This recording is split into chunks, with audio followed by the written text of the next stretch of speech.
আবু সাইদকে যেদিন মেরে ফেলা হয় ঠিক ওই দিন আমরা সিদ্ধান্ত নিই যে আমরা কোনো ধরনের সংলাপে আমরা যাব না। আমাদের বাসায় এসে হচ্ছে আমি সার্জিস একসাথে ছিলাম, আমাদেরকে উঠিয়ে নিয়ে যাওয়া হয়। একবার আমাকে বলে যে সার্জিস রাজি হয়ে গিয়েছে, সুতরাং তুমি যদি রাজি না হও তাহলে তোমার ভবিষ্যৎ তুমি দেখবা। আমাদেরকে সরাসরি হচ্ছে যে যমুনা পদ্মাতে নিয়ে যাওয়া হয়। আমরা পদ্মাতে যাই, সাথে সাথেই 3 জন মন্ত্রী হচ্ছে পদ্মাতে প্রবেশ করেন। তৎকালীন সভামন্ত্রী নওফেল, আইনমন্ত্রী ছিলেন আনিসুল হক, তারপর হচ্ছে যে আরাফাত, এই 3 জন সাথে সাথে প্রবেশ করেন। সেখানে হচ্ছে আমাদেরকে ক্যারিয়ার সেটেল করে দেওয়ার কথা হয় যে দেখো এখানে যে প্রত্যেকটা মানুষ মারা যাচ্ছে সবগুলোর দায়ভার কিন্তু তোমাদেরকে নিতে হবে। তো আমি আজকে একটা মানে ঘটনা বলতে চাই শুরুতেই যে মিডিয়াটা আসলে কেমন ছিল, যে 5ই আগস্টের পূর্বে মিডিয়াটা কেমন ছিল। আমাদেরকে একটা সময়ে মিডিয়াতে উপস্থাপন করা হয় যে আমরা 3 জন মন্ত্রীদের সাথে আলোচনা করতে গিয়েছি, যে উপস্থাপন করা হয় যে আমরা আলোচনা করতে গিয়েছি এবং শাটডাউন কর্মসূচি আমরা প্রত্যাহার করেছি। এটা হচ্ছে বলা হয়। আমি কিছুক্ষণ আগে স্যারের সাথে বলছিলাম যে politics is all about perception, not about fact. Fact কি সেটা মুখ্য না, মুখ্য হচ্ছে জনপরিসরে কি আলোচনাটা আছে। তো 18ই জুলাই এই ঘটনাটা আসলে মানুষের পারসেপশনে এটাই ছিল, বিভিন্ন টিভি হাউসে এটাই প্রচার হয়েছিল যে 3 সমন্বয়ক গিয়ে হচ্ছে 3 মন্ত্রীর সাথে দেখা করে সব দাবি যেহেতু মেনে নেওয়া হয়েছে সুতরাং আন্দোলন প্রত্যাহার শুনতে পাওয়া যাচ্ছে, আন্দোলন প্রত্যাহার করা হয়েছে এবং শাটডাউন কর্মসূচি প্রত্যাহার করা হয়েছে। এটা ছিল নিউজ। এবার চলেন পিছনের ঘটনাটা দেখি, যেটা আপনাদেরকে জানানো হয় নাই। ওই ঘটনার পূর্বে যখন আবু সাইদকে যেদিন মেরে ফেলা হয় ঠিক ওই দিন আমরা সিদ্ধান্ত নিই যে আমরা কোনো ধরনের সংলাপে আমরা যাব না। আমরা সেদিনই বলেছি যে রক্ত মারিয়ে কোনো সংলাপ নয়। সেদিন রাতের বেলা জিজিএফআই এর একটা টিম আমার বাসায় আসে, সায়েন্স ল্যাবে আসে। সায়েন্স ল্যাবে একটা মোড়ে হচ্ছে আমার বাসা, আর সেখান থেকে আমাদের 2 জনকে উঠিয়ে নিয়ে যায়। অর্থাৎ আমাদেরকে আলাপ আলোচনাটা ছিল এমন যে আমরা যদি তাদেরকে কোঅপারেট না করি তাহলে তখন আমার আপা মানে শি ওয়াজ এক্সপেক্টিং বেবি। তো তখন দেখা যাচ্ছিল কি আমাদের বাসার একটা হচ্ছে টিম পাঠানো হয়েছে, আর আমার বাসাটা হচ্ছে আমার বাসায় মা একা থাকেন আর বোন ছিল বাসায়। তো আমাদেরকে বলা হচ্ছিল যে অন্তত 1 মিনিট দেখা করতে হবে, অন্তত 1 মিনিট, সেটা হচ্ছে ইন্টারকন্টিনেন্টাল হোটেলে দেখা করতে হবে। কারণ এর আগের দিন আমরা জানি যে আমাদের ক্যাম্পাসে আমাদের যারা শিক্ষার্থী ছিল তাদেরকে নগ্নভাবে পিটিয়েছে ছাত্রলীগ যুবলীগ। তো আমরা বলেছিলাম যে অসম্ভব, আমরা কোনোভাবেই আপনাদের সাথে কোনো আলোচনায় বসতে পারি না। পরে আমাদের বাসায় এসে হচ্ছে আমি সার্জিস একসাথে ছিলাম, আমাদেরকে উঠিয়ে নিয়ে যাওয়া হয়। এবং এখনো পর্যন্ত আপনারা যারা জার্নালিস্ট আছেন আপনারা খোঁজ নিতে পারেন, সেটা হচ্ছে আমাদেরকে সরাসরি হচ্ছে যে যমুনা পদ্মাতে নিয়ে যাওয়া হয়। তো আমরা জিজিএফ এর যে প্রতিনিধি দলটা ছিল আমরা বলি যে আপনারা এই 3 জনের সাথে আমরা কোনোভাবেই বসতে পারি না, আপনারা আমাদেরকে ভয়ভীতি দেখিয়ে এখানে নিয়ে আসছেন, অসম্ভব, কোনোভাবে আমরা এখানে বসবো না। পরে ডিজিএফ এর তৎকালীন যিনি চিফ ছিলেন মেজর জেনারেল হামিদ, ওনাকে পরে সরিয়ে দেওয়া হয়েছে, উনিও আসেন এবং ওনার যেই পরবর্তী GS1 বা ওনাদের যেই হায়ারার্কি থাকে সবাই ওখানে আসেন ওই পদ্মার মধ্যে। দেন আমাদেরকে এক রকমের ভার্বালি ফোর্স করতে থাকেন যে আমাদের ওনাদের সাথে কথা বলতেই হবে। আমরা বলিনি। পরে হচ্ছে ওনারা আমাদেরকে যেহেতু কনভিন্স করতে পারছে না, পরে ওই 3 মন্ত্রীকে 30 মিনিটসের মধ্যে বলে যে ওরা বসবে না। পরে আমাদের সামনে দিয়ে আবার হচ্ছে ওনারা চলে যান। আমরা ওনাদের এন্ট্রেন্সটাও দেখি, এক্সিটটাও দেখি, মানে আমরা 2 জন কোনোভাবেই কনভিন্স হই না। তো যেহেতু আমাদেরকে কথা ছিল আমাদের বাসায় ফেরত দিয়ে যাবে, ওই দিন আমাদেরকে বাসায় ফেরত দেয়নি। তখন আমাদেরকে একটা সেফ হোমে নিয়ে যাওয়া হয়। সেফ হোমটা এখনো আছে কিনা আমি লোকেশন দিচ্ছি, সেটা হচ্ছে যে আমাদের মৎস্য ভবনের অপোজিট সাইডে আন্তর্জাতিক মাতৃভাষা ইনস্টিটিউট।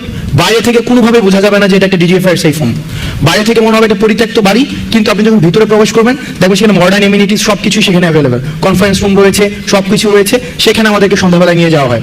দেন পরবর্তী 2 দিন আমাদেরকে সেখানে মানে আটকে রেখে যত ধরনের ফোর্স করা যায়, ভার্বালি, ফিজিক্যালি, যত ধরনের, এবং রাষ্ট্রে এমন কোনো আইন প্রয়োগকারী সংস্থা নেই যারা আমাদের সাথে ওই সেফ হোমে বসে নাই, এবং মেন্টালি যত ধরনের টর্চার করা যায়। একবার আমাকে বলে যে সার্জিস রাজি হয়ে গিয়েছে, সুতরাং তুমি যদি রাজি না হও তাহলে তোমার ভবিষ্যৎ তুমি দেখবা।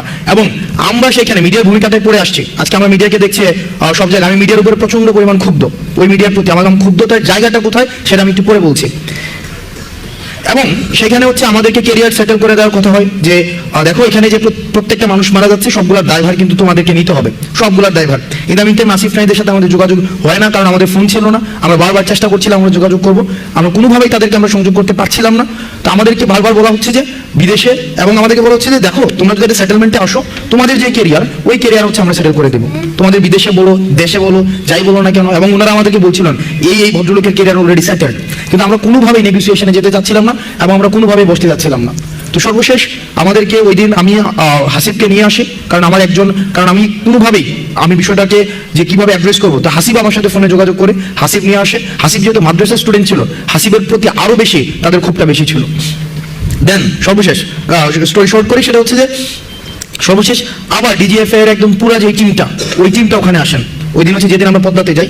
তারপর আমাদের কথা হচ্ছে আমরা সেখানে যাব, কিন্তু মিটিং করবো না, আমাদের যে দাবিগুলো আমরা সেই দাবিগুলো দিয়ে আসবো। সেখানে সার্জিস আমাকে বলে যে দেখো, ওনারা যেহেতু বলছেন মিডিয়া সেখানে আসবে, সুতরাং আমরা অন্তত মিডিয়ার সামনে আমাদের যেই বর্তমান পরিস্থিতি সেটা আমরা উপস্থাপন করতে পারবো।